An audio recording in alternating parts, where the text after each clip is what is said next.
비가 쏟아지던 밤, 불도 켜지지 않은 신방 안에서 한세준은 미동도 없이 앉아 있었다. 석 달째 감각이 끊긴 두 다리, 낙마라 했지만 그는 알고 있었다. 사고가 아니었다. 그리고 오늘 밤 가문은 그를 완전히 끝내기 위해 이름도 모르는 시골 여자를 아내로 들였다. 삐걱 문이 열리자 젖은 옷자락의 여자가 방 안으로 들어섰다. 그런데 여자는 인사도 하지 않은 채 말없이 그의 앞까지 걸어왔다. 여자가 가죽 주머니를 풀자 어둠 속에서 은침들이 서늘하게 빛났다. 한세준의 시선이 단숨에 굳었다.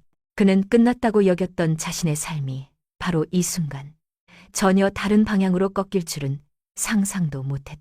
한씨 판중추 가문은 대대로 한양 외곽 일대의 상권을 손에 쥔 집안이었다. 비단 장사, 소금 도매, 약재 거래까지 뻗친 그 손이 닿지 않는 곳이 없었고 해마다 종묘 제례 때면 조정 대신들조차 한씨 가문의 안부를 먼저 물었다 한다. 그러한 집안의 장남으로 태어난 것이 한세준이었다. 어릴 때부터 총명하고 기계가 있어 아비인 판중추 어른은 이 아이라면 가문을 더 크게 일으키리라 여겼다. 무엇보다 세준은 장남의 도리를 알았다. 제사 때면 누구보다 일찍 일어나 의관을 정제했고 아비의 뜻을 어긴 적이 없었다. 그러나 사람의 일이라는 것이 뜻대로 되지 않는 법이다. 석 달 전 어느 날 한세준은 말에서 떨어졌다. 적어도 모두는 그렇게 믿었다. 태의원에서 온 의원들은 저마다 혀를 차며 같은 말을 되풀이했다.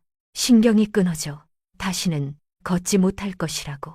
장남은 그 자리에서 장남의 자격을 잃었다. 조상 앞에 두 발로 설 수 없는 자는 제사를 주관할 수 없고 제사를 주관할 수 없는 자는 종가의 어른이 될 수 없는 법이었다. 집안 어른들은 빠르게 움직였다. 차남 한상혁이 가문의 모든 일을 맡기 시작했고 세준은 본체에서 쫓겨나다시피 외곽 별채로 옮겨졌다. 사람들은 그를 가여워하는 척했지만 그 눈빛에 담긴 것이 연민만은 아니라는 것을 세준은 알았다. 가문의 장로들과 이복형 한상혁이 자신을 흘겨보며 나누던 눈빛. 그것은 방심이었고 경멸이었으며 이미 그를 끝난 사람으로 여기는 눈빛이었다.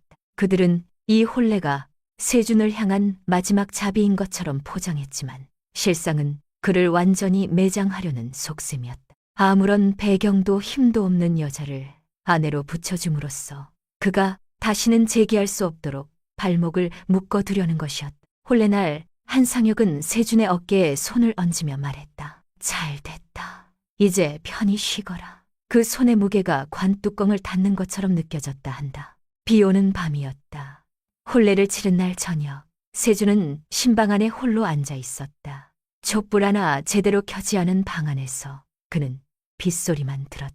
손에 쥔 술잔을 내려놓지도 들이켜지도 않은 채 가문의 장로들과 상혁이 자신을 비웃으며 던지던 시선들이 머릿속을 떠나지 않았다. 세준은 손에 쥔 잔을 꽉 쥐었다. 손가락 관절이 하얗게 질릴 정도로. 삐걱 문이 열렸다. 세준은 고개를 돌리지 않은 채 말했다.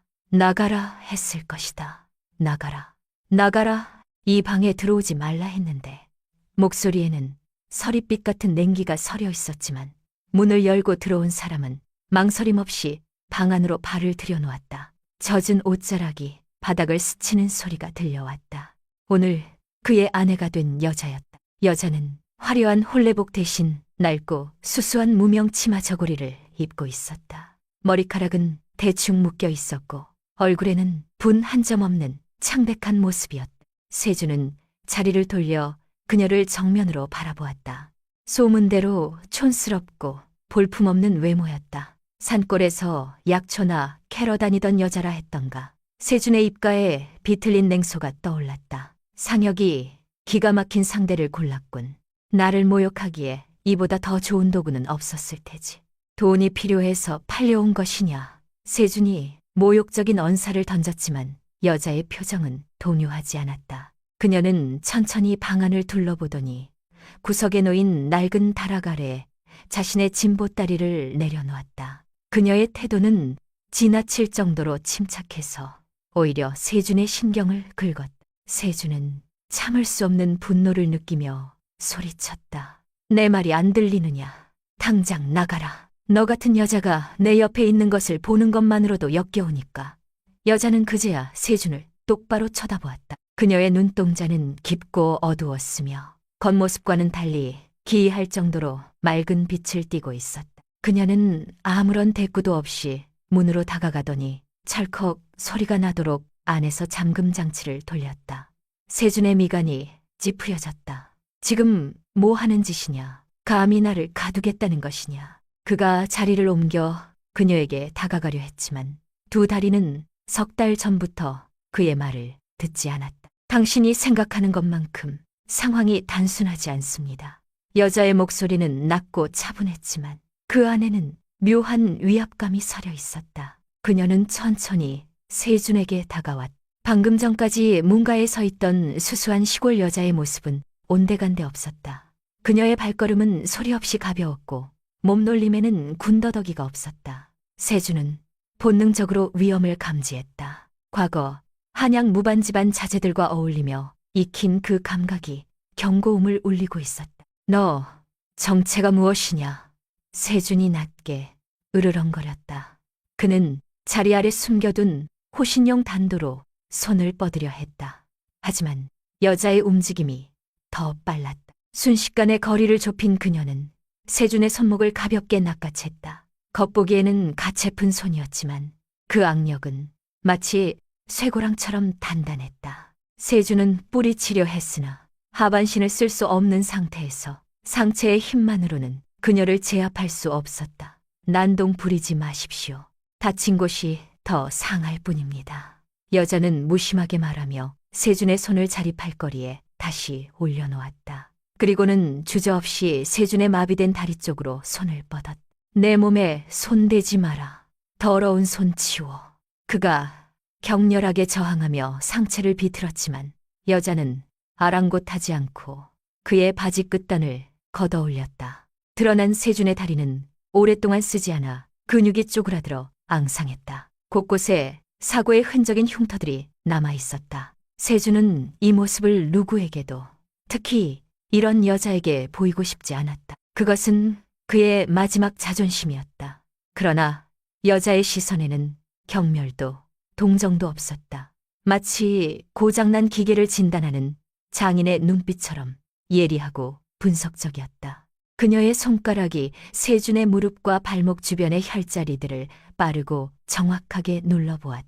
세준은 아무런 감각도 느낄 수 없었다. 그러나 그녀가 무릎 안쪽의 특정 부위를 강하게 압박했을 때 미세한 전율 같은 것이 척추를 타고 흐르는 것을 느꼈다.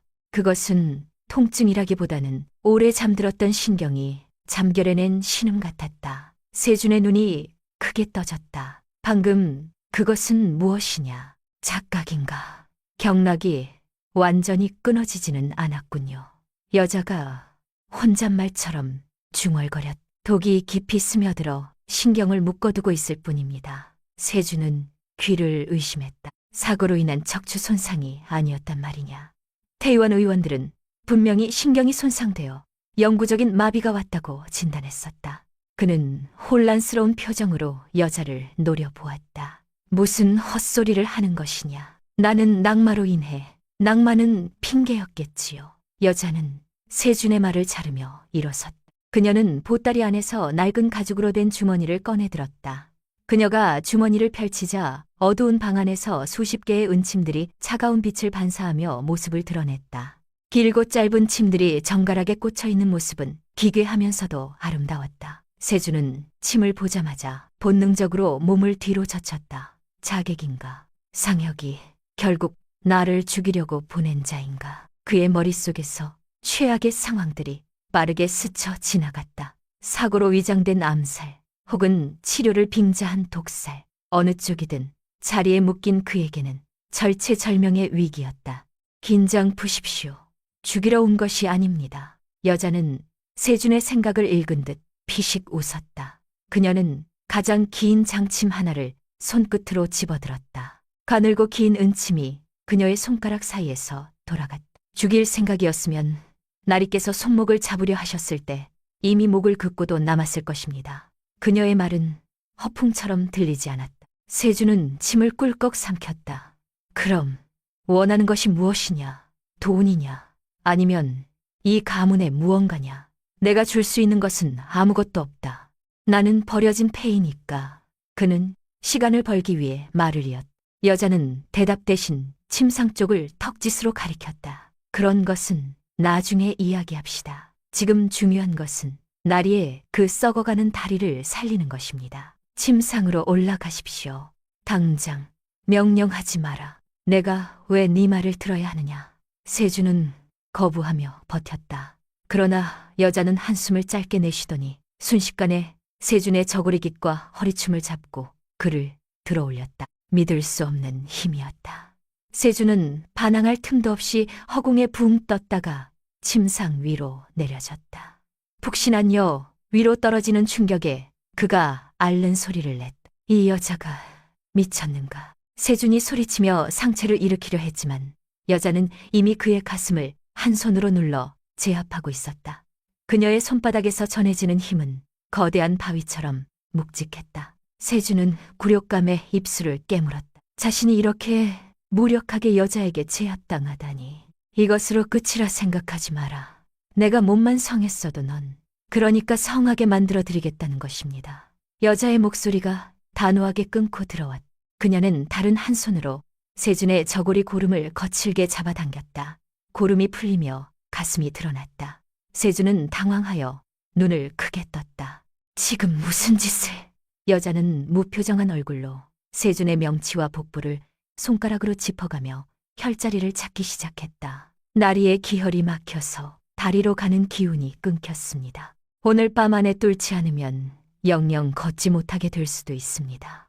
여자는 침통에서 10여 개의 침을 한꺼번에 꺼내 들었다. 그녀의 눈빛이 순식간에 진지하게 변했다. 그것은 의원의 눈빛이자 동시에 무인의 눈빛이었다. 세준은 그녀의 기세에 눌려 잠시 말을 잃었다. 이 여자는 진심이다. 하지만 의학적으로 있을 수 없는 일이다. 태의원의 의원들도 포기했다. 신경이 죽었다고. 세준은 마지막으로 이성을 붙잡고 소리쳤다. 내 신경은 이미 죽었어.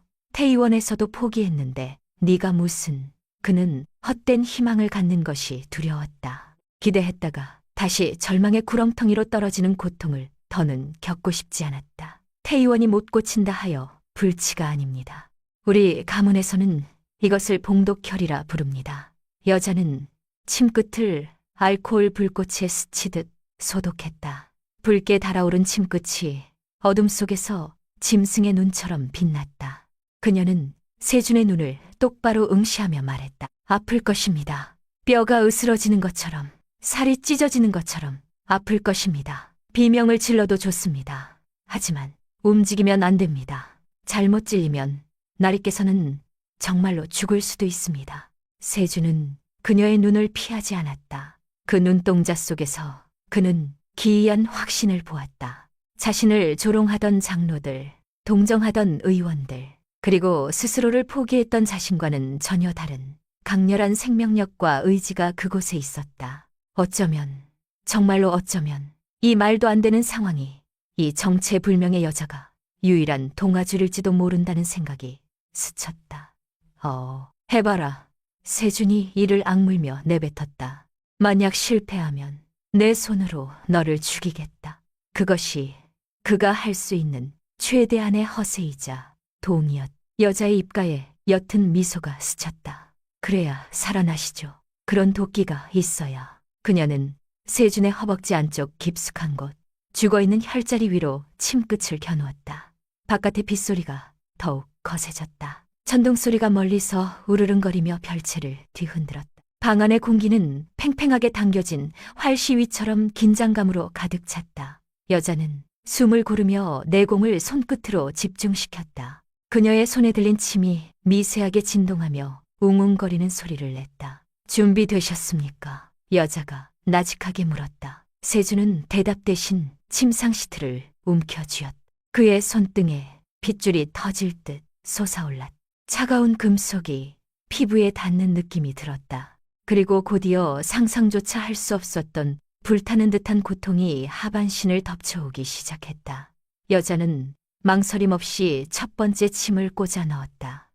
푹 하는 소리와 함께 긴 침이 근육을 뚫고 깊숙이 들어갔다. 세준의 입에서 억눌린 신음이 터져나왔다. 하지만 이것은 시작에 불과했다. 여자는 번개 같은 속도로 두 번째, 세 번째 침을 연달아 꽂았다. 그녀의 손놀림은 춤을 추듯 유려했지만 그 결과는 잔혹할 정도로 고통스러웠다. 세준은 고통 속에서 의식이 흐려지는 것을 느꼈다. 다리가 불타는 것 같았다. 감각이 없던 다리에서 고통이 느껴진다는 사실조차 인지하지 못할 정도로 압도적인 아픔이었다.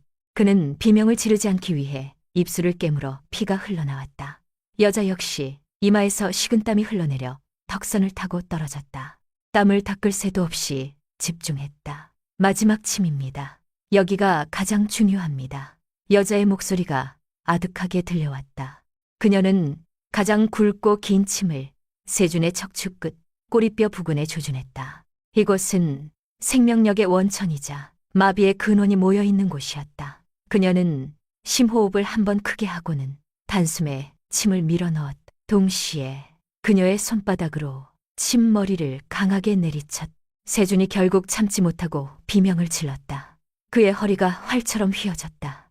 눈앞이 하얗게 전멸하며 세상이 뒤집히는 듯한 현기증이 몰려왔다. 그러나 여자는 그를 놓아주지 않았다. 그녀는 한 손으로 세준의 어깨를 강하게 짓누르며 꽂힌 침을 통해 자신의 기운을 끊임없이 불어넣었다. 놓으십시오. 움직이면 경락이 끊어집니다. 폭풍우 소리에 묻혀 세준의 비명은 별채 밖으로 새어나가지 않았다. 한참의 시간이 흐르고 세준의 몸이 경련을 멈추고 축 늘어졌다. 그는 거친 숨을 몰아쉬며 천장을 올려다보았다. 온몸이 땀으로 흠뻑 젖어 있었다. 여자 역시 지친 기색이 역력했다. 그녀는 떨리는 손으로 침들을 하나씩 거두어들이기 시작했다. 침을 뽑아낸 자리에서는 검붉은 피가 조금씩 배어나왔다. 세준은 흐릿한 눈으로 여자를 바라보았다. 그녀는 뽑아낸 침들을 정갈하게 닦으며 정리하고 있었다. 고통은 점차 사라지고 그 자리에 기묘한 열감이 남아 돌기 시작했다. 그것은 아주 오랜만에 느껴보는 다리의 감각이었다. 발가락 끝이 미세하게 찌릿거리는 느낌. 세준은 믿을 수 없어 자신의 발을 내려다보았다. 이제 주무십시오. 여자가 침통을 정리하며 말했다. 그녀는 지친 듯 침상 옆바닥에 주저앉았다. 오늘 밤은 열이 많이 날 것입니다. 몸이 도끼를 밀어내느라 전쟁을 치를 것이니까요. 그녀는 헝클어진 머리카락을 쓸어 넘기며 세준을 향해 희미하게 웃어 보였다. 그 미소는 처음으로 그녀가 평범한 젊은 여자처럼 보이게 만들었다. 세준은 마른 목을 고르며 겨우 입을 열었다. 너 정말로. 여자는 검지를 입술에 가져다 대며 그를 조용히 시켰다. 그녀는 자리에서 일어나 세준의 귀가에 속삭이듯 말했다. 가만히 계십시오. 내일 아침 날이 깨서 다시 걸으실 수 있도록 해드리겠습니다. 그날 밤은 한세준에게 있어 지옥이자 동시에 연옥이었다. 여자가 시술을 마친 후에도 고통은 가라앉기는커녕 더욱 거세게 그를 몰아붙였다. 다리 아래쪽에서 시작된 뜨거운 열기는 척추를 타고 올라와 온몸을 불태우는 듯했다. 그것은 단순한 아픔이 아니었다. 마치 수천 마리의 벌레가 혈관 속을 기어다니며 막혀있던 길을 강제로 뚫어내는 듯한 감각이었다. 세준은 식은땀으로 침상 시트를 흥건하게 적시며 신음했다. 여자는 밤새 한숨도 자지 않고 세준의 곁을 지켰다. 그녀는 수시로 차가운 물수건을 가져와 그의 이마와 목을 닦아주었고 때로는 그의 손목을 잡고 맥을 확인했다. 그녀의 표정은 침착했지만 손길에는 기묘한 정성이 배어 있었다. 세준은 흐릿한 의식 속에서 그녀가 무언가를 중얼거리는 소리를 들었다. 낮고 나직한 목소리였다. 버티십시오. 죽어있던 신경이 다시 숨을 쉬려면 이 정도 대가는 치러야 합니다. 세준은 그 목소리를 동아줄처럼 붙잡았다. 여기서 정신을 놓으면 다시는 눈을 뜨지 못할 것 같은 막연한 공포가 그를 엄습했기 때문이었다. 시간이 얼마나 흘렀을까. 창밖을 두드리던 빗소리가 잦아들고 문창 사이로 희미한 여명이 스며들기 시작했다. 밤새 요동치던 세준의 호흡도 점차 안정을 되찾아가고 있었다.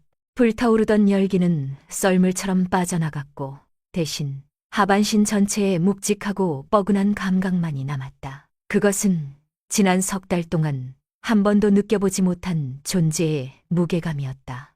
세주는 천천히 눈을 떴다. 온몸의 기력이 쇠진하여 손가락 하나 까딱하기 힘들었지만 정신만은 그 어느 때보다 맑았다. 그는 고개를 들어 발치 쪽을 바라보았다.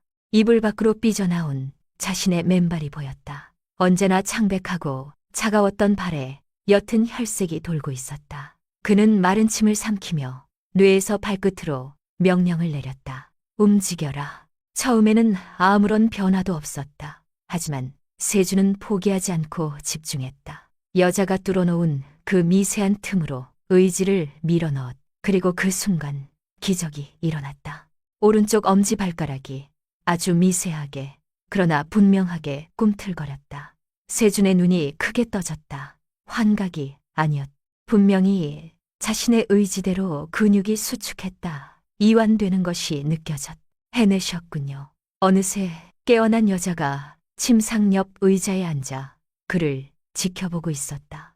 그녀의 얼굴은 밤샘으로 인해 둠숙해져 있었지만 눈빛만은 형형하게 빛났다. 그녀는 자리에서 일어나 세준의 발을 따뜻한 천으로 감싸주었다.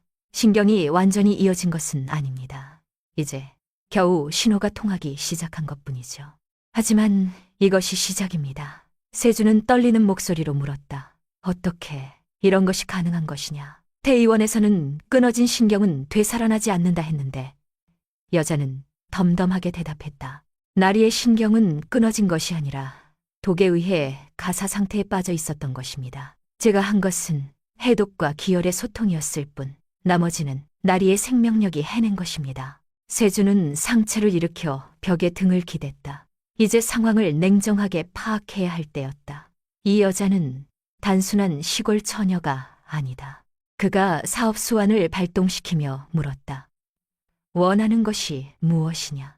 어젯밤엔 경황이 없어서 제대로 묻지 못했다. 너 같은 실력을 가진 자가 왜 이 혼례에 뛰어들었느냐? 여자는 잠시 침묵하다가 품속에서 낡은 비단 주머니 하나를 꺼내 보였다. 그 안에는 반쪽이 깨진 옥패가 들어있었다. 저는 잃어버린 가문의 것을 찾고 있습니다. 우리 집안인 청란 가문은 대대로 의술과 무예를 함께 전승해 왔습니다. 그러나 10년 전 누군가의 습격을 받아 멸문지화를 당했습니다. 유일한 생존자인 저는 그 배후를 쫓고 있습니다. 이야기는 충격적이었다. 그러나 지난밤에 겪은 것을 생각하면 믿지 않을 수 없었다. 그 배후가 한씨 가문과 관련이 있다는 것이냐? 세준이 날카롭게 물었다. 여자는 고개를 끄덕였다. 습격자들이 남긴 흔적 가운데 한씨 가문의 옛 표식이 새겨진 물건이 있었습니다. 진실을 파헤치기 위해 신분을 숨기고 이 혼례를 받아들인 것입니다.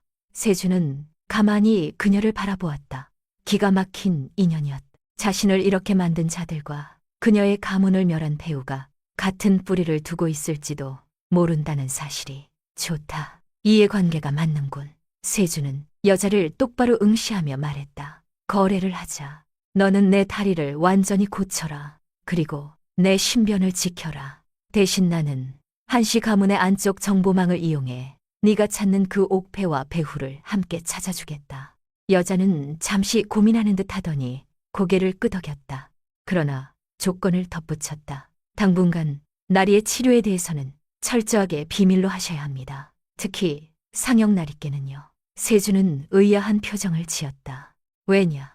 내가 회복되면 그놈들을 압박할 수 있을 텐데.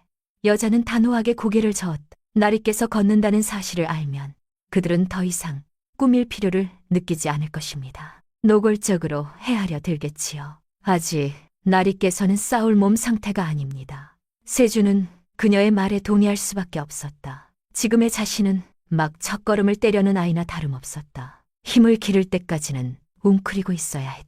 알겠다. 그렇다면 밖에서는 여전히 폐인인 것처럼 지내겠다. 너는 멍청하고 순박한 시골 안악 역할을 계속해라. 세준의 입가에 비릿한 미소가 번졌다. 그들이 방심하고 있을 때 가장 확실하게 목덜미를 물어뜯는 것이 낫지. 그때 방문 밖에서 인기척이 느껴졌다. 도련님, 아침 진지를 가져왔습니다. 복례 할멈의 목소리였다. 그녀는 상혁이 심어놓은 눈 가운데 하나였다. 세준과 여자는 순식간에 눈빛을 교환했다. 여자는 재빨리 세준의 다리를 이불로 덮고 헝클어진 머리를 더욱 흐트러뜨리며 겁먹은 얼굴로 바꾸었다. 세준 역시 고통스러운 표정을 지으며 힘없이 자리에 기댔다. 문이 열리고 복례 할멈이 들어왔다. 그녀는 방 안에 가득한 땀 냄새와 약 냄새를 맡으며 미간을 찌푸렸다. 밤새 별일 없으셨는지요? 그녀의 시선이 세준의 침상과 여자를 번갈아 훑었다. 조롱 섞인 질문이었다. 세준은 식반을 집어 던지며 소리쳤다. 꺼져라. 밥이고 뭐고 다 보기 싫으니까. 이따위 여자를 방에 들여놓고 잠이 올 것 같으냐. 복례 할멈은 바닥에 구른 그릇을 보며 비웃음을 감추지 못했다. 진정하십시오. 어르신들의 뜻이라 어쩔 수 없습니다. 그녀는 식반을 거칠게 내려놓으며 여자를 흘겨보았다. 아씨도 눈치가 있으면 도련님 비위를 좀 맞추세요. 시골에서 왔다고 예의까지 없는 건 아니시겠지요. 여자는 어깨를 움츠리며 겁먹은 듯한 목소리로 대답했다. 죄송합니다. 제가 뭘 잘 몰라서요. 복례 할멈이 나가고 문이 닫히자마자 방 안의 공기는 다시 차갑게 가라앉았다. 여자는 굽히고 있던 허리를 꼿꼿이 세웠고 세준의 얼굴에서도 분노가 사라졌다. 두 사람은 소리 없이 서로를 바라보았다. 완벽한 호흡이었다. 연기 솜씨가 제법이군. 세준이 낮게 중얼거렸다. 여자는 덤덤하게 대꾸했다. 살자면 못할 것이 없습니다. 아침 식사 후에 바로 두 번째 치료를 시작할 것입니다. 독을 빼내는 과정이라 어제보다 지독한 냄새가 날 수 있습니다. 그녀는 식반을 가져와 세준 앞에 놓았다. 드십시오. 체력이 있어야 고통도 견딥니다. 세준은 말없이 수저를 들었다. 맛없는 죽이었지만 그는 살아야겠다는 강렬한 의지로 억지로 목구멍으로 넘겼다. 식사를 마친 후 여자는 다시 침통을 꺼냈다. 이번에는 침이 아니라 뜸을 준비했다. 독은 차가운 성질을 가지고 있습니다. 뜨거운 열기로 녹여내야 합니다. 그녀는 세준의 배 위에 쑥 뜸을 올려놓고 불을 붙였다. 매캐한 연기가 피어오르며 방 안을 가득 채웠다. 세준은 복부 깊숙한 곳에서부터 올라오는 뜨거운 열기를 느끼며 주먹을 꽉 쥐었다.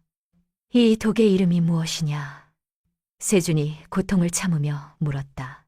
여자는 잠시 망설이다 입을 열었다. 봉독혈이라 불리는 것입니다. 무색무취하고 아주 서서히 신경을 마비시키죠. 보통 사람이 구할 수 있는 것이 아닙니다. 상형날이 뒤에 아주 위험한 자들이 있다는 뜻입니다. 세준의 눈빛이 차갑게 가라앉았다. 단순한 가문 내에 다툼이 아니었다. 오전 내내 이어진 치료는 세준의 인내심을 한계까지 시험했다. 땀과 노폐물이 뒤섞인 검은 것이 피부 밖으로 배어나왔다. 여자는 쉴 새 없이 수건으로 닦아내며 기운을 불어넣었다. 점심때가 지나서야 치료가 끝났다. 세준은 탈진한 상태였지만 몸이 한결 가벼워진 것을 느꼈다. 마비되었던 하반신의 피가 도는 느낌이 훨씬 선명해졌다. 오늘은 여기까지입니다. 여자는 지친 기색으로 바닥에 주저앉았다.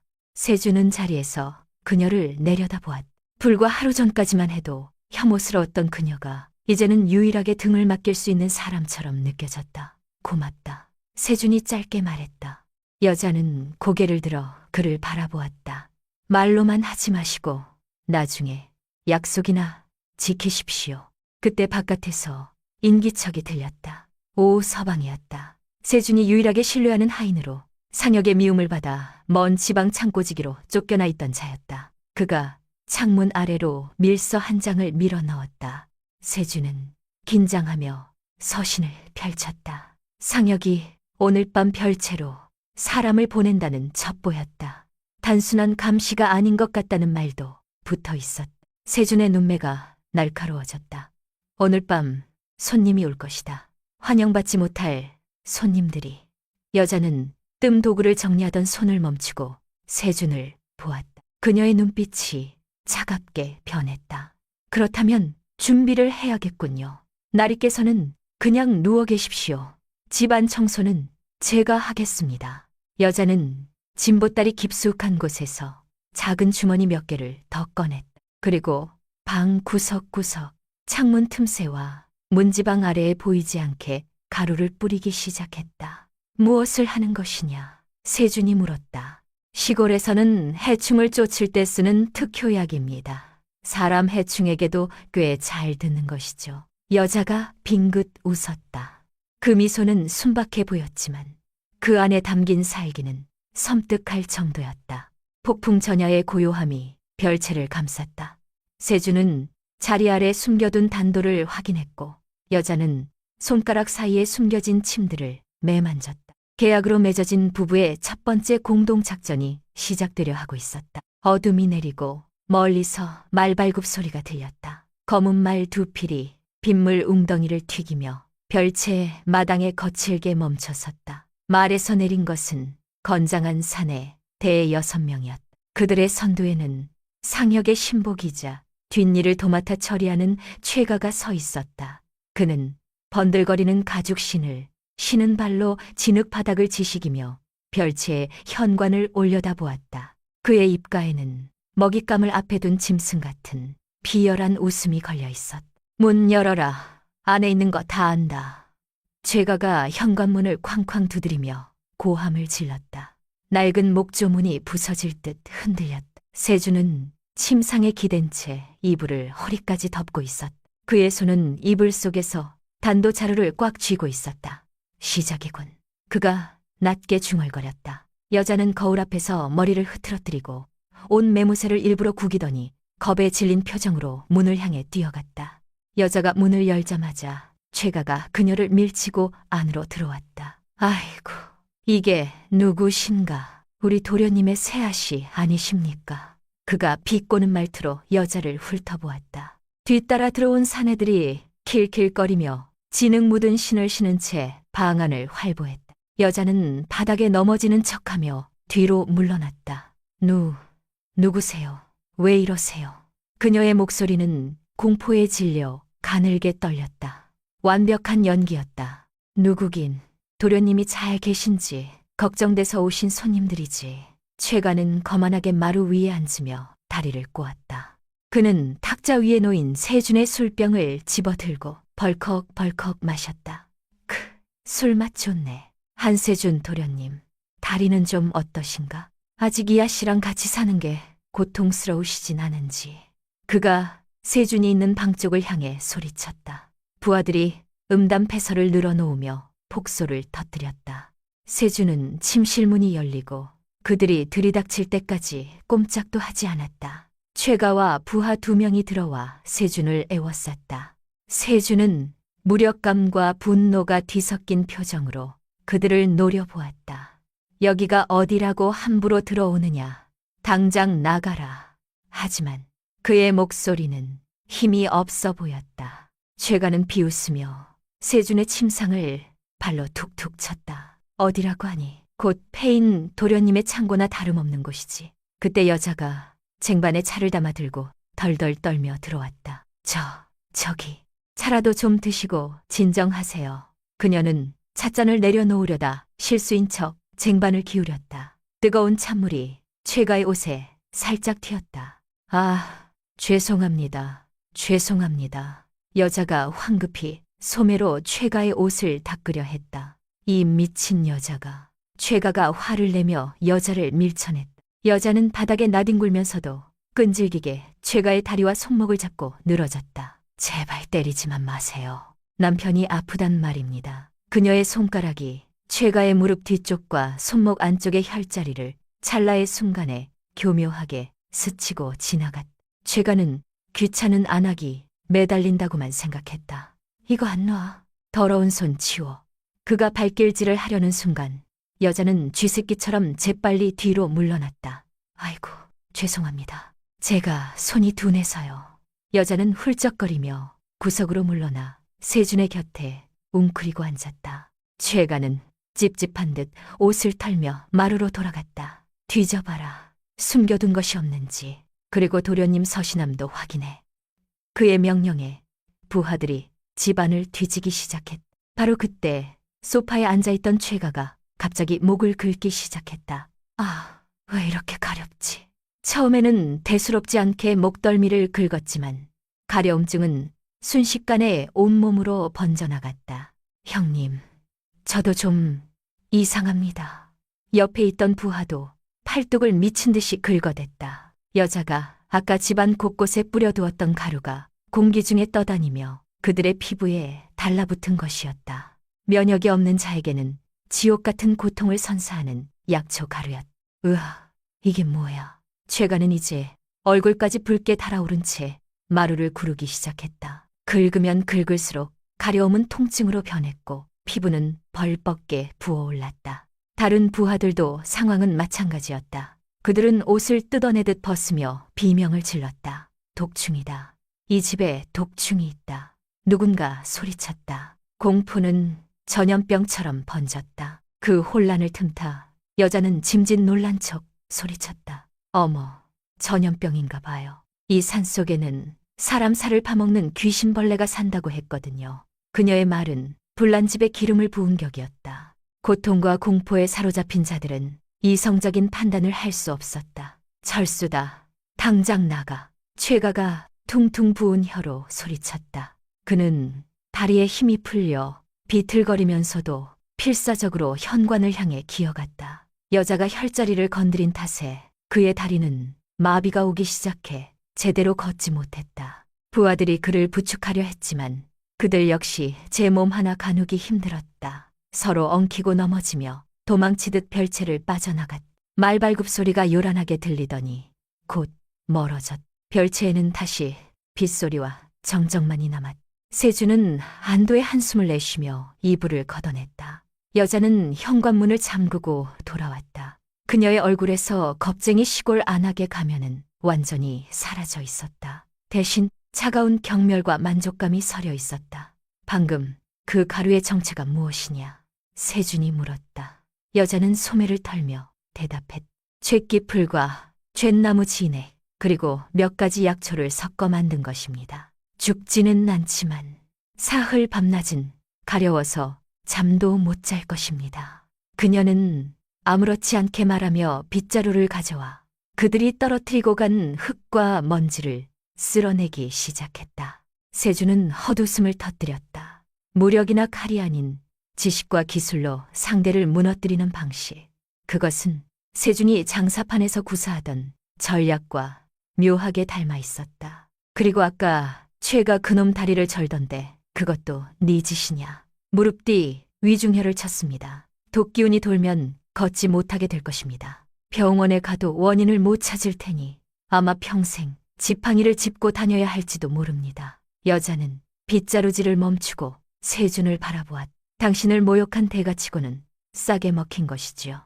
우리 가문에서는 건드리지 말아야 할 것을 건드린 자에게 자비를 베풀지 않습니다.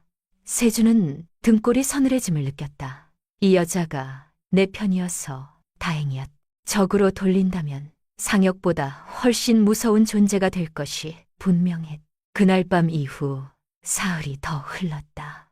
세준은 날마다 치료를 받았고 여자는 밤마다 그의 곁을 지켰다. 그러던 어느 날 아침 세준이 이상한 기색을 보였다. 다리가 납덩이처럼 무거워지고 가슴이 조여오는 느낌이 든다 했다. 여자가 즉시 맥을 짚었다. 표정이 굳어졌다. 독입니다. 몸 안에 남은 잔여독이 아니라 새로운 독이 계속 들어오고 있습니다. 세준은 충격을 받았다. 이 방에서 한 발자국도 나가지 않았다. 먹는 것이라고는 여자의 탕약과 복내 할멈이 가져오는 조석 식사뿐인데 순간 두 사람의 시선이 마주쳤다. 복내 할멈.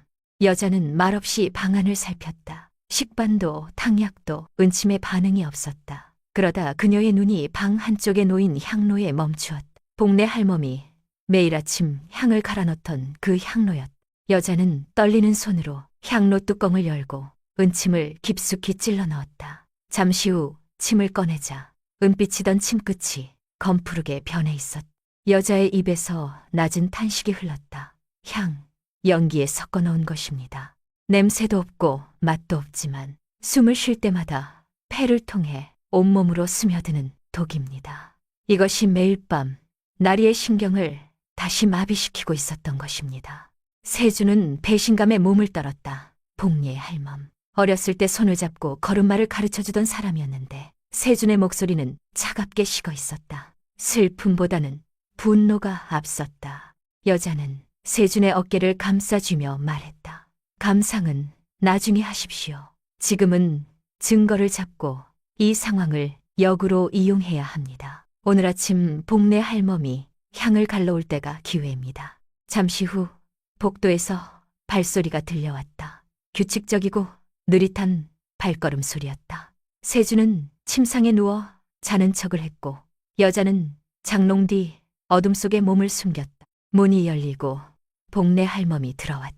그녀의 손에는 새 향이 든 주전자가 들려 있었다. 할멈은 잠들어 있는 세준을 힐끔 쳐다보더니 안도의 한숨을 내쉬었다.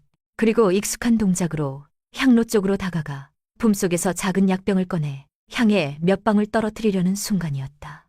여자가 그림자처럼 나타나 할멈의 손목을 낚아챘다. 할멈이 비명을 지르며 약병을 떨어뜨렸다. 세준이 눈을 뜨고 일어나 앉았다. 그의 눈빛은 얼음처럼 차가웠다. 할멈, 이것이 무슨 짓이냐? 낮고 위압적인 목소리의 복례. 할멈은 사색이 되어 바닥에 주저앉았다. 도련님, 그게 아니에요. 저는 그저.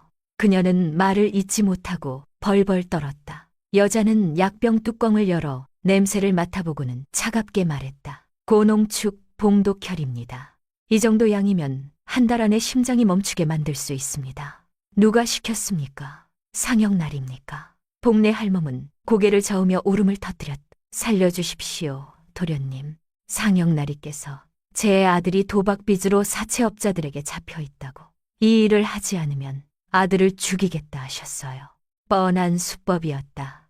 약점을 잡아 사람을 도구로 쓰는 상역의 전형적인 방식이었다.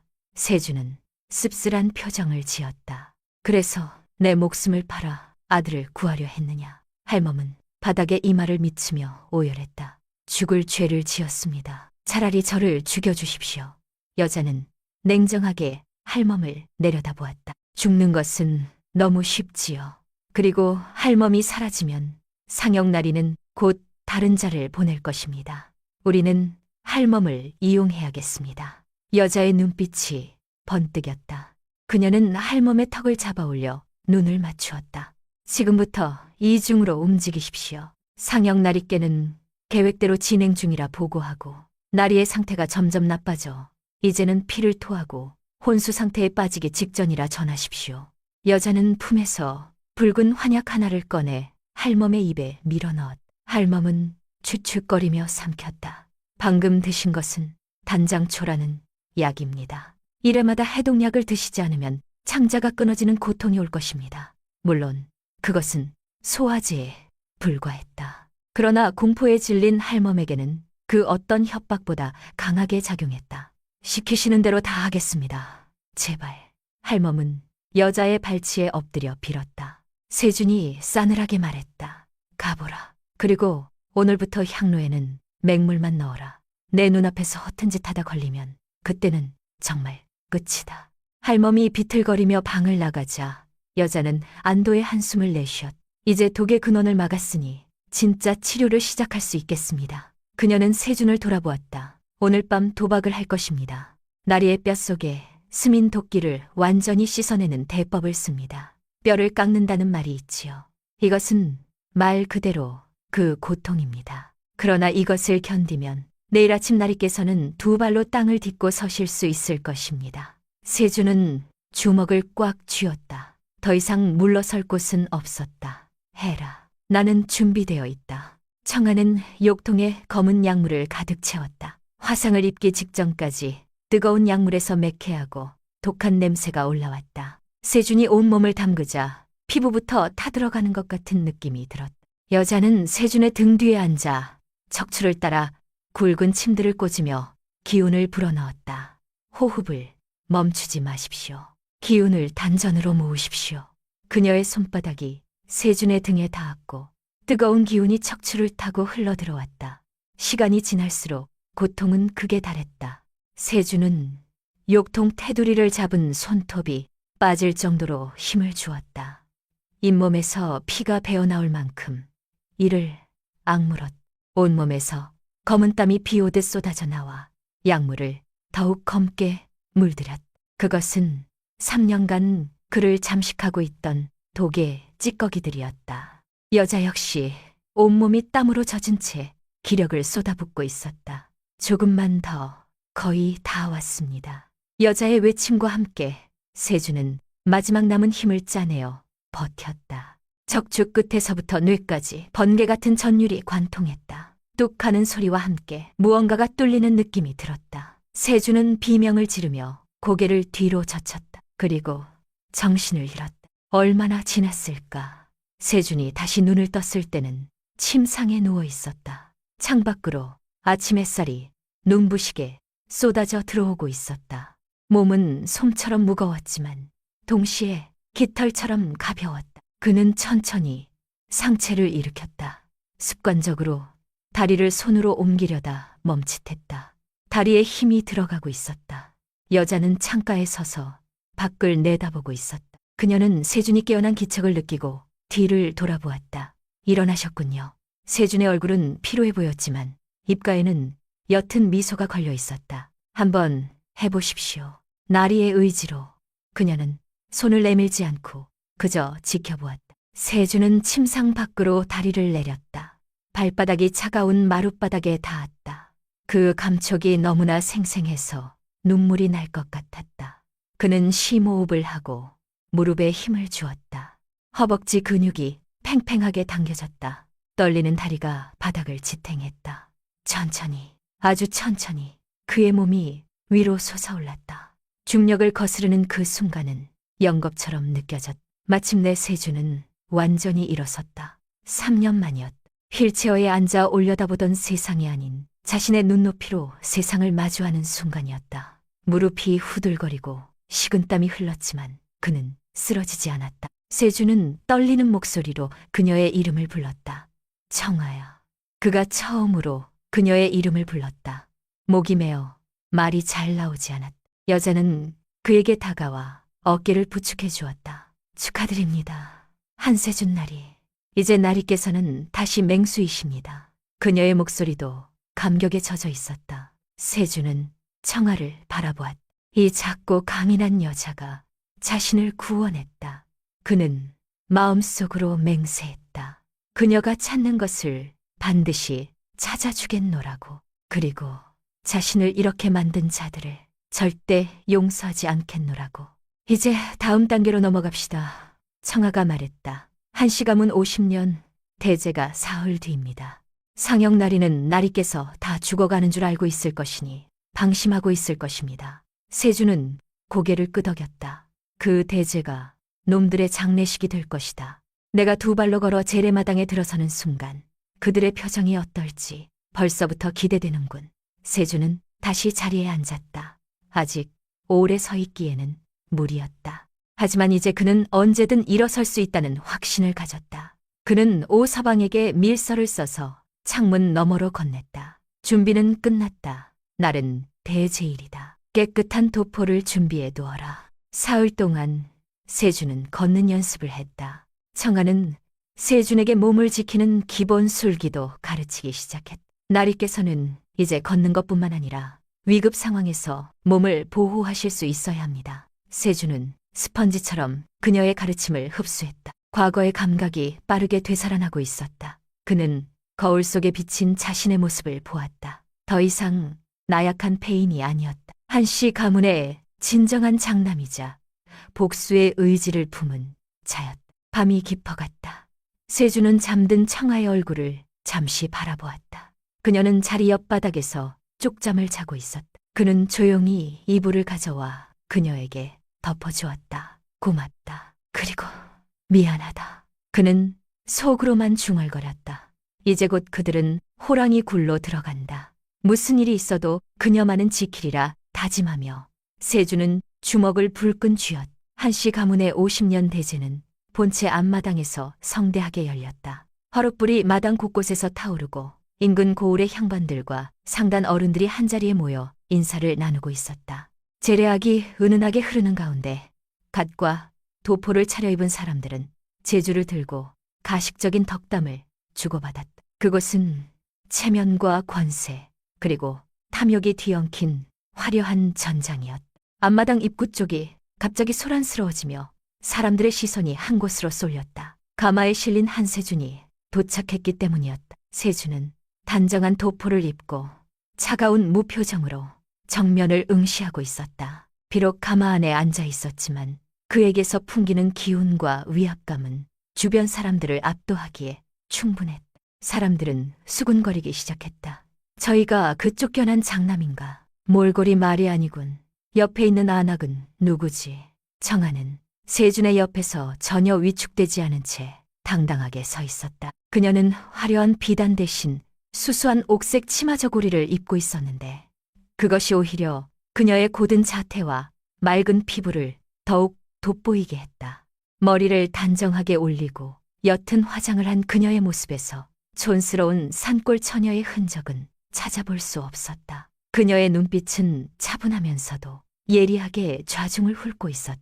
어서 오너라, 내 사랑하는 아우야. 인파를 헤치고 한상혁이 다가왔다. 그는 화려한 비단 도포를 입고 거만한 미소를 짓고 있었다. 그의 뒤에는 아첨꾼들이 병풍처럼 따르고 있었다. 상혁은 세준의 어깨에 손을 올리며 과장된 목소리로 말했다. 몸도 성치 않은데 이런 자리까지 오다니 형의 효심이 참으로 대단하구나. 아버님이 보시면 기뻐하시겠어.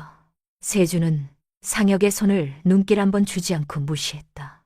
초대장을 보내신 것은 형님이십니다. 마지막 가는 길에 배웅해 주신다기에 두 발로 걸어나가기 전에 인사나 하러 왔습니다. 세준의 목소리는 낮았지만 뼈가 있었다. 상혁의 눈썹이 꿈틀거렸다. 두 발로 걸어나간다는 말이 묘하게 거슬렸다. 하지만 그는 곧 코웃음을 쳤다. 신경이 죽은 자의 허세라 여겼기 때문이었다. 그래, 꿈은 크게 가질수록 좋지. 하지만 현실을 직시해야 한다. 너는 이제 이 가문의 과거일 뿐이야. 미래는 나 한상혁이 이끌어갈 것이니까. 그는 세준의 귀에 대고 속삭였다. 오늘 밤 얌전히 있다가 가거라. 괜히 객기 부리다가 네 곁에 있는 그 안악까지 다치는 수가 있으니까. 협박이었다. 세준은 주먹을 꽉 쥐었지만 표정은 변하지 않았다. 두고 봅시다. 누가 과거가 되고 누가 미래가 될지. 상혁이 비웃음을 흘리며 다른 향반들에게 인사를 하러 떠나자 세준과 청아는 마당 한쪽으로 자리를 옮겼다. 세준이 청아에게 작게 속삭였다. 긴장하지 마라. 저들은 겉만 번지르르 하지 속은 썩어있는 족속들이야. 청아는 제주잔을 들며 미소 지었다. 걱정 마십시오. 산짐승보다 무서운 것은 없습니다. 저 사람들은 그냥 이빨 빠진 여우들처럼 보입니다. 그때 화려하게 차려입은 양반과 안악들이 청아에게 다가왔다. 그들은 호기심 어린 눈빛으로 청아를 위아래로 훑어보았다. 그 중에는 상혁의 혼약 상대인 민씨도 있었다. 그녀는 재지 있기로 유명한 여자였다. 어머, 세준 도련님 아내 되시는 분이시라죠. 소문은 들었어요. 산골에서 약초나 캐다가 오셨다면서요. 이런 잔치 음식은 입에 맞으시려나 모르겠네. 흙냄새가 안 나서 어색하시겠어요. 주변의 안악들이 까르르 웃음을 터뜨렸다. 노골적인 모욕이었다. 세준이 나서려 했지만 청아가 그의 팔을 살며시 눌러 제지했다. 그녀는 여유로운 미소를 잃지 않고 민씨를 바라보았다. 네, 흙냄새는 안 나서 좋군요. 그런데 아씨한테서 좀 역한 냄새가 나서요. 향으로 가리려 하신 것 같은데 몸속에서 나는 것은 향으로 못 가립니다. 청아는 민씨의 얼굴을 유심히 살피며 말을 이었다. 눈밑이 검고 안색에 청기가 도는 것을 보니 자궁에 냉기가 가득 차 있군요. 비싼 비단 차려입을 시간의 치료부터 받으시는 것이 좋겠습니다. 그러다가는 시집가서도 아이 갖기 힘들 텐데. 민씨는 분노와 수치심으로 부들부들 떨었다. 주변 사람들의 시선이 그녀에게 쏠렸다. 이 천한 여자가. 민씨가 소리를 질렀지만 청아는 눈 하나 깜짝하지 않았다. 천한 것은 겉모습이 아니라 남을 깔보는 마음이죠. 그녀는 마치 명의가 환자를 진단하듯 냉철하고 정확하게 그들의 치부를 찔러댔다. 비웃던 안악들은 순식간에 공포에 질려 자신의 얼굴을 감싸 쥐었다.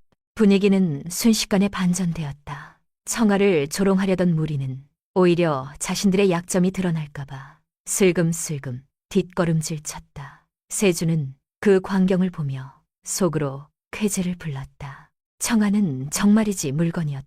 이제 세준의 차례였다. 그는 가마에서 내려 마당을 돌아다니는 주요 향반들과 상단 어른들이 있는 곳으로 향했다. 그곳에는 한씨 가문의 재물을 담당하는 최전무와 사회 어른들이 대화를 나누고 있었다. 세준이 다가가자 그들의 대화가 뚝 끊겼다. 한세준 나리, 몸은 좀 어떠십니까? 최 어른이 의례적인 인사를 건넸다. 덕분에 많이 좋아졌습니다. 그런데 가문은 좀 안 좋아 보이더군요.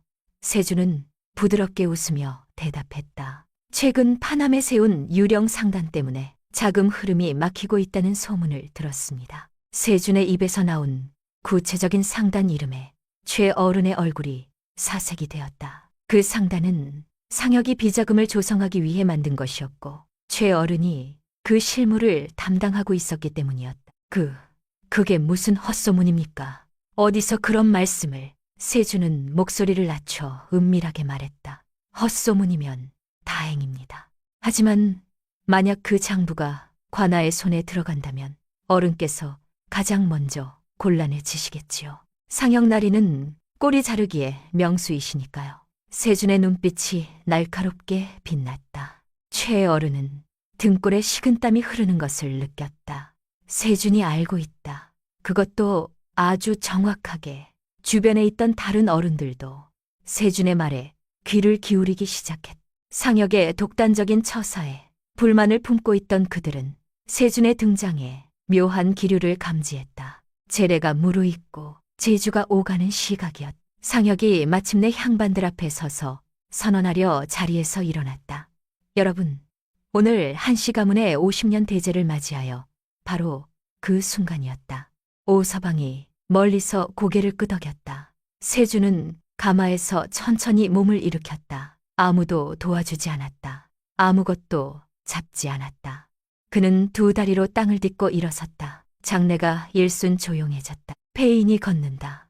3년을 앉아만 있던 자가 조상의 신이 앞에 두 발로 섰다. 상혁의 얼굴이 굳었다. 세준은 상혁에게 눈길 하나 주지 않고 조용히 말했다. 여러분께 드릴 말씀이 있습니다. 그의 목소리는 낮았지만 마당 끝까지 닿았다. 그는 품에서 두툼한 서첩 하나를 꺼냈다. 오 서방이 여러 달에 걸쳐 모아온 장부였. 상혁나리께서 말씀하시는 미래가 가문의 재산을 빼돌려 도박빚을 갚고 무고한 다른 가문을 불태우는 것이라면 저는 기꺼이 그 미래를 거부하겠습니다. 마당은 찬물을 끼얹은 듯 조용해졌다. 사람들은 경악하며 상혁과 세준을 번갈아 쳐다보았다. 상혁의 얼굴이 불그락불그락해졌다. 저놈을 잡아라. 그의 목소리가 띵렸다. 그러나 아무도 움직이지 않았다. 두 발로 선 장남, 그리고 그 손에 쥔 증거. 그것이 말하는 바를 모르는 자가 없었다. 세준은 말을 마치고 청아에게 눈짓을 보냈다. 청아는 고개를 끄덕이며 세준의 곁에서 그가 걸어나갈 수 있도록 사람들을 조용히 정리했다. 사람들은 모세의 기적처럼 갈라져 세준이 나가는 길을 터주었다. 가마를 버리고 두 발로 걸어나가는 세준의 뒷모습은 그 누구보다 거대해 보였다. 상혁은 재래마당에서 혼자 발을 구르며 분노를 표출했다. 저놈 잡아라, 당장. 그러나 그의 수하들이 움직이기도 전에 세준과 청아는 이미 가문 문을 나서고 있었다. 마당 밖으로 걸어 나오자 청아가 피식 웃었다. 아주 통쾌했습니다. 저 사람들 표정 보셨습니까? 마치 귀신이라도 본 것 같더군요. 두 사람은 서로를 마주보며 웃음을 터뜨렸다. 아드레날린이 솟구치는 순간이었다. 하지만 웃음은 오래가지 않았다. 그들은 알고 있었다. 이제 정말로 돌아올 수 없는 강을 건넜다는 것을.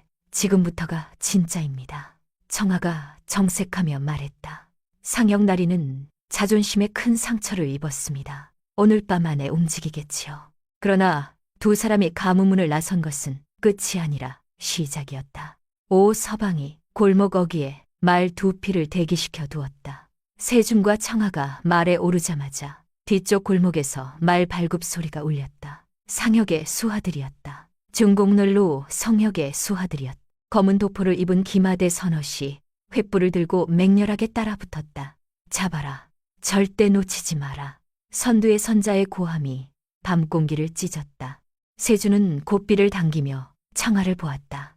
뒤를 맡길 수 있겠느냐. 청아는 이미 침통을 꺼내 들고 있었다. 속도를 올리십시오. 직선으로. 말들이 어둠 속 좁은 골목을 질주했다. 선두 기마가 옆으로 붙으며 세준의 말을 밀어내려 했다. 쾅! 마구가 부딪히며 불꽃이 튀었다. 세준은 균형을 잃을 뻔했지만 허벅지로 허리를 꽉 조이며 버텼다. 다리가 비명을 질렀다. 뼈가 아직 완전하지 않았다. 그러나 그는 멈추지 않았다. 청아는 말 위에서 몸을 비틀었다. 뒤따라오는 기마대의 선두말이 눈앞에 들어왔다. 그녀의 손이 채찍처럼 휘어졌다. 은침 3개가 어둠을 가르며 날아갔다. 선두 기마의 기수 목덜미에 침이 박혔다. 순식간에 시신경이 흐려지고 평형 감각이 무너진 기수가 고삐를 놓쳤다. 통제를 잃은 말이 빗길에 미끄러지며 옆 기마를 덮쳤다.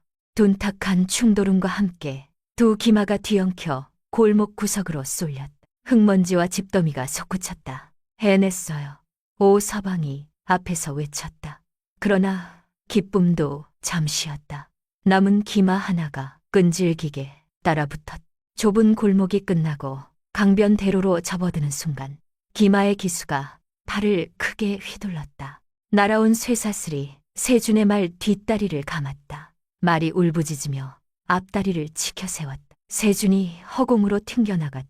나리, 청아가 말을 돌렸다. 세준은 땅에 구르면서도 몸을 말아 충격을 흡수했다. 과거 배운 낙법이 몸에 남아있었다. 그는 일어서려다 오른쪽 무릎이 접히며 한 무릎을 꿇었다.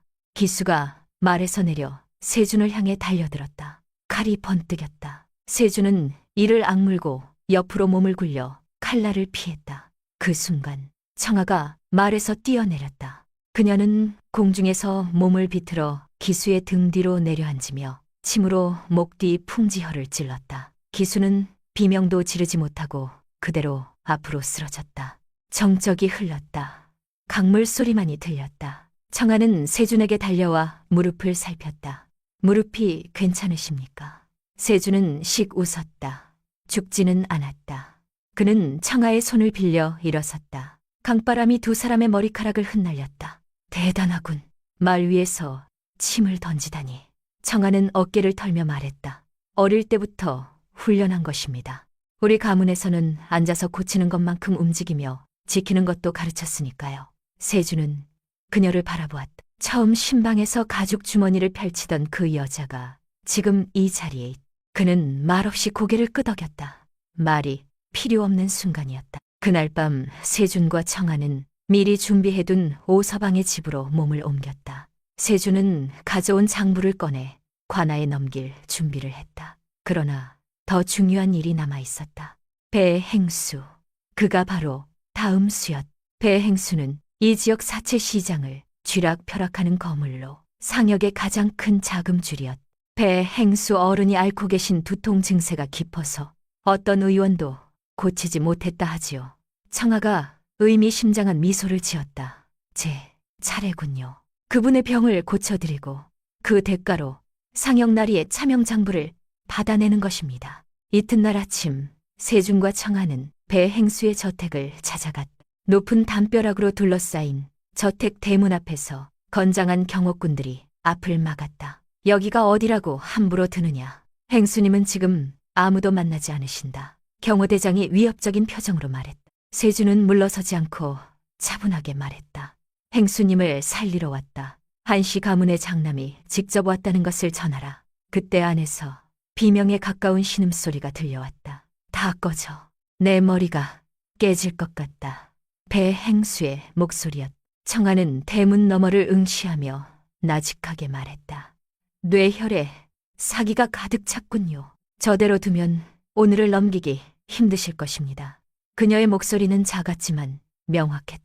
경호대장은 그녀의 확신에 찬 말투에 주춤했다.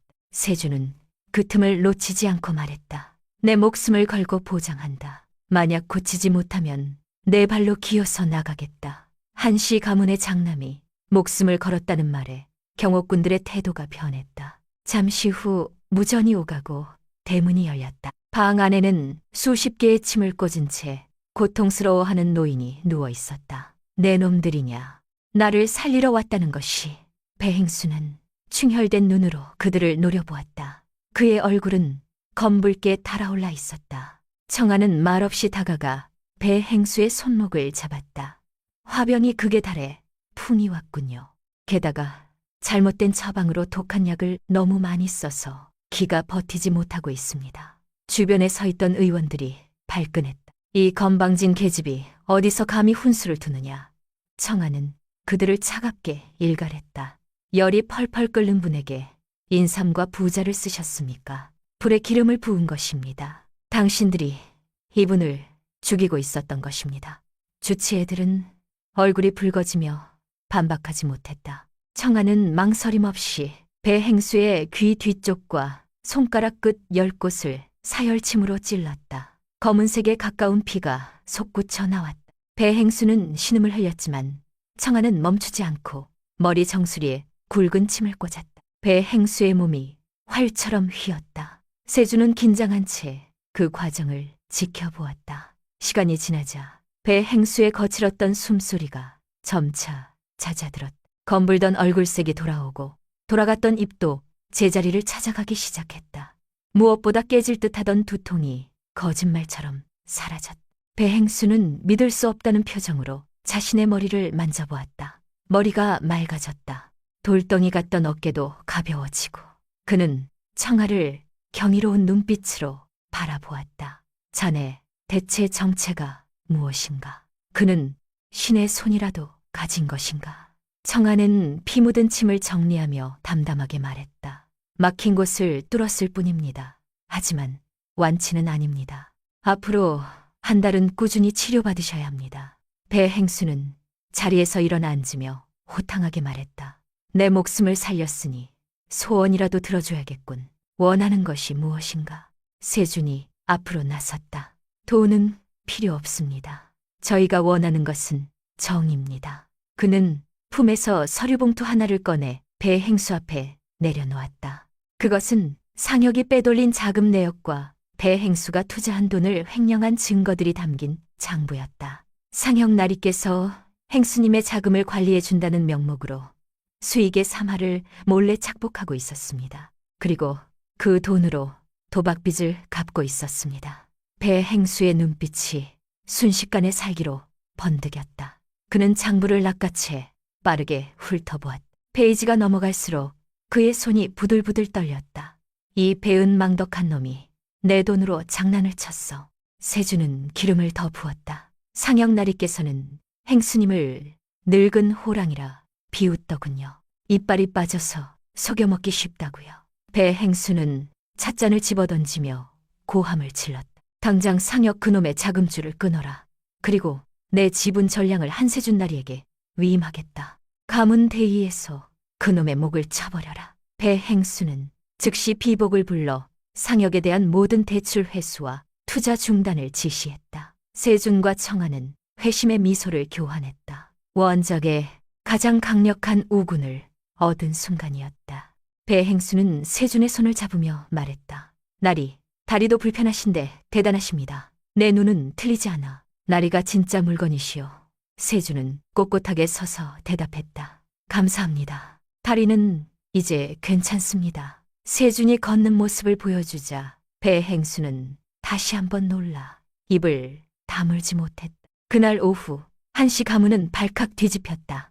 지역 사채 시장의 큰 손들이 상혁과 관련된 모든 자금을 회수하기 시작했다는 소문이 돌았다. 동시에 관아 앞에는 익명의 제보자가 보낸 밀석 꾸러미가 배달되었다. 상혁이 만든 유령 상단들의 실체가 관리들의 입에 오르내리기 시작했다. 상혁의 사랑채에서 그는 창백한 얼굴로 밖에서 들려오는 소식을 듣고 있었다. 한세준, 그 병신이 걸어다닌다고.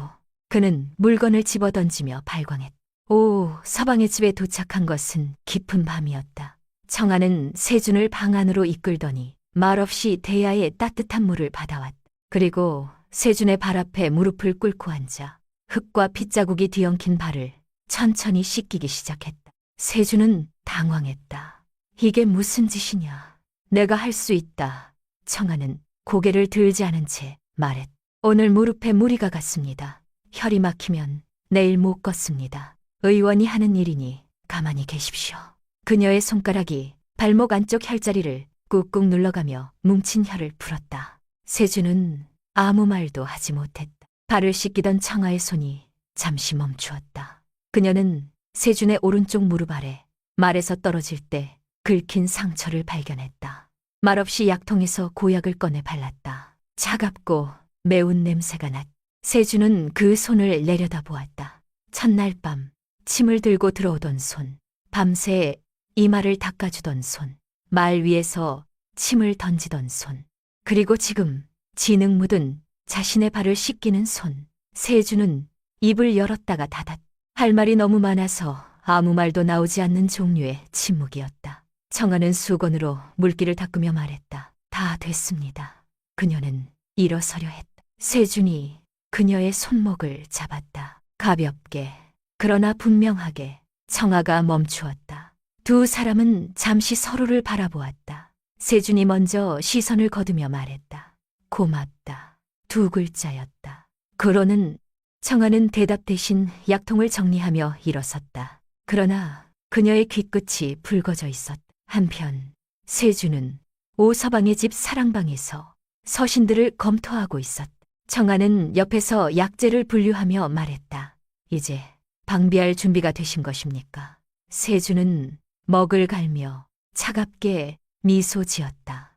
아니, 이제 겨우 무기를 든 것뿐이다. 사냥은 이제부터지. 그때 서신 하나가 더 들어왔다. 오서방의 다급한 필체였다. 상혁이 사람을 고용했다. 오늘 밤 나리를 노린다. 단순한 협박이 아닌 것 같다. 세준의 눈매가 날카로워졌다.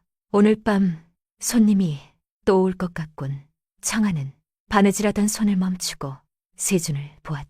그녀의 눈빛이 차갑게 변했다. 대비를 해야겠습니다. 그러나 그날 밤 세준이 방비하던 방향과 다른 곳에서 일이 터졌다. 청아가 오서방에게 약재를 부탁하러 잠깐 문을 나선 틈이었다. 골목이 어두웠고 인기척이 드문 곳이었다. 짐을 나르는 척하던 사내가 갑자기 그녀의 앞을 막아섰다. 청아가 위험을 감지하고 뒤로 물러서려는 순간 뒤에서 또 다른 사내가 나타나 그녀의 입을 손수건으로 틀어막았다. 손수건에는 강력한 마취약이 묻어 있었다. 청아는 숨을 참으려 했지만 기습적인 공격에 약기운을 마시고 말았다.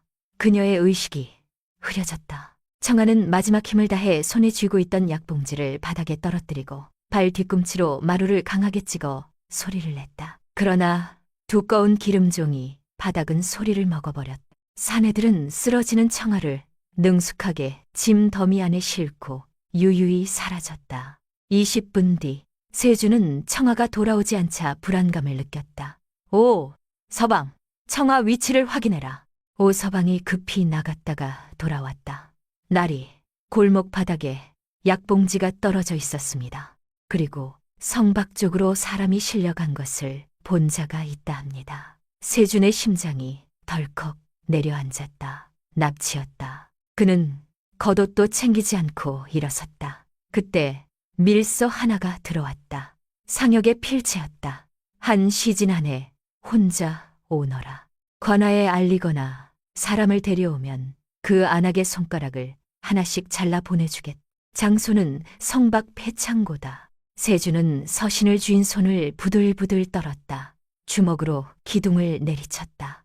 피가 흘렀다. 오서방이 말했다. 도련님, 관아에 알리시는 것이. 세준은 고개를 저었다. 그의 눈에는 이성이 아닌 살기만이 가득했다. 내가 직접 간다. 그는 오서방을 보며 명령했다. 포졸에게 몰래 알려두어라. 한시진 뒤에 성박 폐창고로 오도록. 하지만 내가 먼저 들어간다. 성박 폐창고는 죽음의 냄새를 풍기고 있었다. 녹슨 자물쇠와 무너진 담벼락, 바닥에는 오래된 소금 냄새가 진동했다. 청아는 창고 한가운데 기둥에 묶여 있었다. 손목과 발목을 거친 밧줄로 결박당해 피가 통하지 않을 정도였다. 입가에는 터진 상처에서 피가 흘렀지만 그녀의 눈빛만은 꺾이지 않았다. 상혁이 쇠몽이를 바닥에 끌며 다가왔다. 끼익. 쇠가 돌바닥을 긁는 소름 돋는 소리가 창고 안을 울렸다. 상혁의 눈은 광기로 번들거리고 있었다. 몰락에 대한 공포와 세준에 대한 열등감이 뒤섞여 그를 괴물로 만들어버렸다. 그는 청아의 턱을 쇠몽이로 들어올리며 비릿하게 웃었다. 네가 그놈 다리를 고쳤다지. 그 신의 손이라는 것을 좀 보자. 청아는 고개를 돌려 그의 손길을 피했다. 당신은 이미 졌습니다. 나리를 불러들여서 무엇을 어쩌려는 것입니까? 상혁이 그녀의 뺨을 내리쳤다. 닥쳐. 그놈만 없으면 모든 것이 원래대로 돌아간다. 청아는 흔들리지 않았다. 그녀는 오히려 상혁의 얼굴을 유심히 보며 말했다. 눈 아래가 검고 손이 심하게 떨립니다. 독한 약을 오래 써서 간이 굳어가고 있군요. 세준나리를 없애도 당신은 얼마 못 가 고통스럽게 죽을 것입니다. 상혁이 의자를 발로 걷어찼다. 의자가 뒤로 넘어지며 청아는 바닥에 처박혔다. 쿵 하는 소리와 함께 어깨에 격통이 밀려왔지만 그녀는 비명을 지르지 않았다. 그리고 조용히 엄지손가락 관절에 힘을 주었다. 뚝 뼈가 어긋나는 고통이 있었지만 덕분에 느슨해진 밧줄 틈으로 손을 빼낼 수 있었다. 그녀의 손에는 바닥에 굴러다니던 깨진 도자기 조각이 쥐어졌다. 창고문이 부서질 듯 열렸다. 세준이었다. 그는 상혁의 수하들을 해치고 들어왔다. 다리의 통증이 불길처럼 타올랐지만 그는 멈추지 않았다. 상혁은 청아의 머리채를 잡아 일으키며 비수를 그녀의 목에 겨누었다. 왔구나. 저기 있는 쇠몽이 들어라. 네 무릎을 부숴라. 3년 전처럼 다시는 일어서지 못하도록 박살을 내란 말이야. 세준은 멈춰섰다. 청아와 눈이 마주쳤다. 그녀는 고개를 가로저었다. 오지 말라는 것이 아니었다. 그녀는 기다리라는 신호였다. 세준은 천천히 쇠몽이를 집어들었다. 상혁이 비릿하게 웃었다. 그 찰나였다. 청아의 손이 번개처럼 움직였다. 도자기 조각이 상혁의 허벅지를 찔렀다. 도자기 조각이 상혁이 비명을 지르며 비수를 놓쳤다. 동시에 세준이 들고 있던 쇠몽이를 내던졌다. 무릎이 아닌 상혁을 향해 벅 소리와 함께 상혁이 뒤로 나뒹굴었다. 세준은 질풍처럼 달려들었다. 다리의 통증 따위는 이미 잊은 지 오래였다. 그는 상혁의 위에 올라타 주먹을 날렸다. 쾅쾅. 세준의 주먹이 상혁의 얼굴에 꽂혔다. 억눌려왔던 3년의 분노가 폭발했다. 숨어있던 수하들이 창고 안으로 쏟아져 들어왔다. 세준은 상혁을 잡으려 했지만 상혁은 이미 정신이 반쯤 나가 있었다. 수하들이 세준을 에워쌌다. 세준은 바닥에 떨어진 쇠몽이를 다시 집어들었다. 청아는 기둥에서 완전히 풀려나 일어섰다. 탈골된 엄지손가락을 억지로 맞추었다. 뚝! 얼굴은 창백했지만 눈빛은 살아있었다. 아직 치료비를 다 못 받았습니다.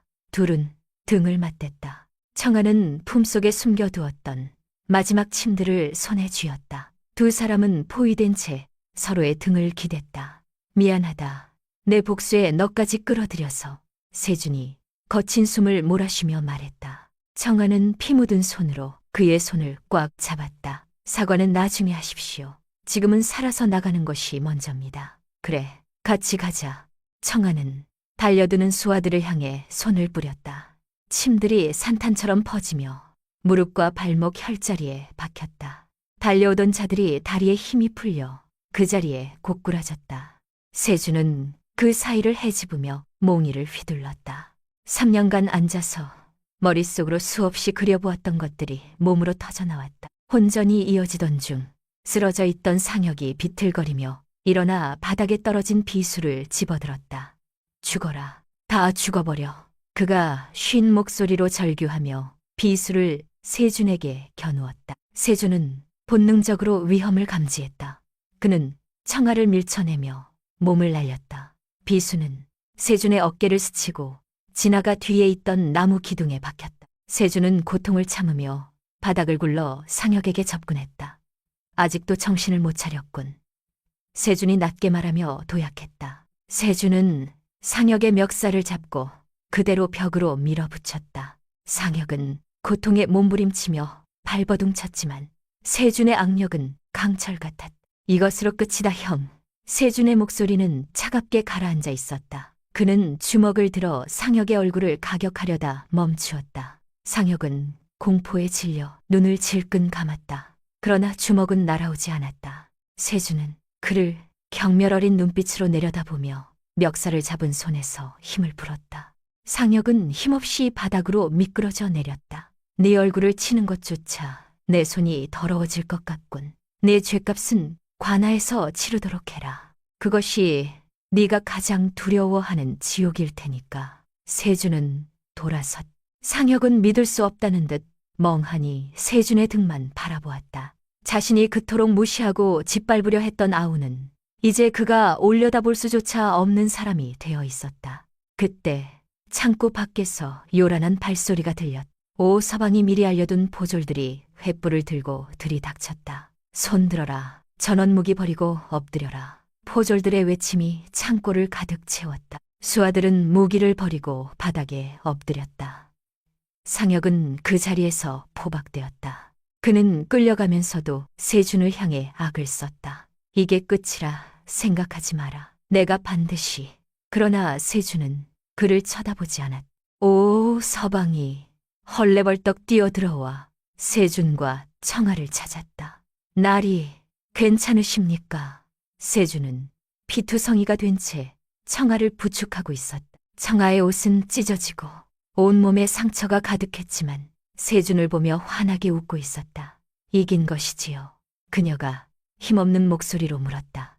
세준은 그녀의 이마에 흐르는 피를 닦아주며 고개를 끄덕였다. 그래, 완벽하게 이겼다. 이제 다 끝났어. 세준은 청아 앞에 등을 내밀었다. 엎혀라.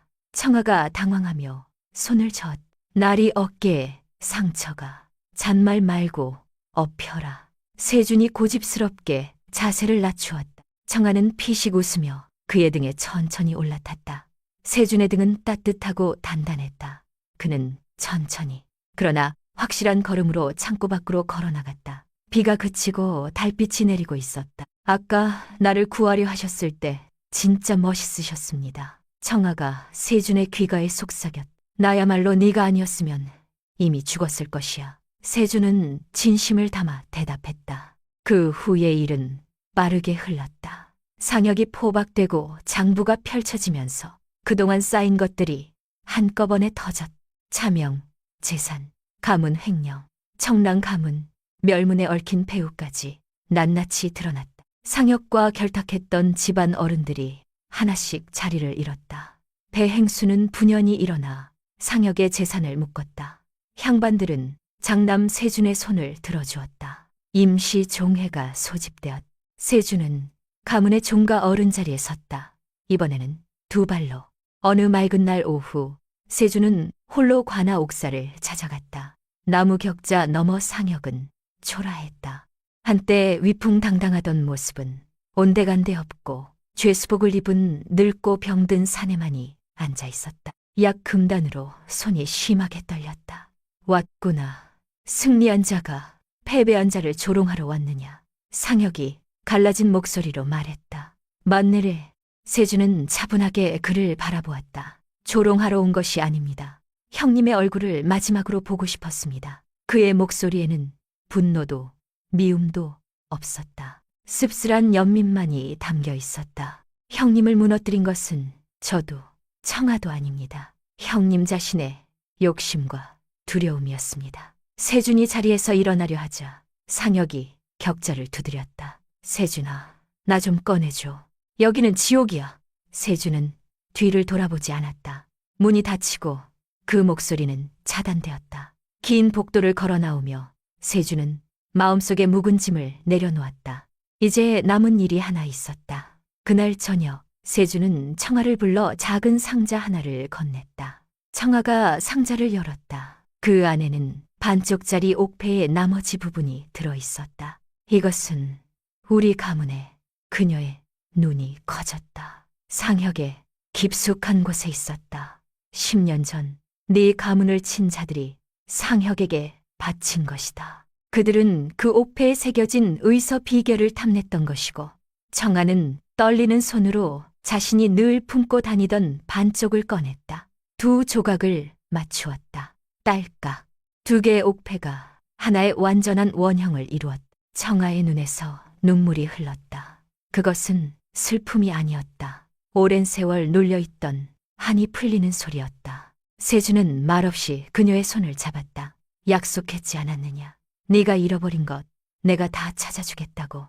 이제 너는 혼자가 아니다. 봄이 왔다. 세주는 가문의 창고 한 켠을 열어 청랑 가문의 의서를 옮겨두고 가난한 이들에게 문을 열었다. 청아는 날마다 그곳에서 환자를 보았다. 돈이 없는 자도 신분이 낮은 자도 가리지 않았다. 그것이 청랑 가문이 대대로 품어온 뜻이었다.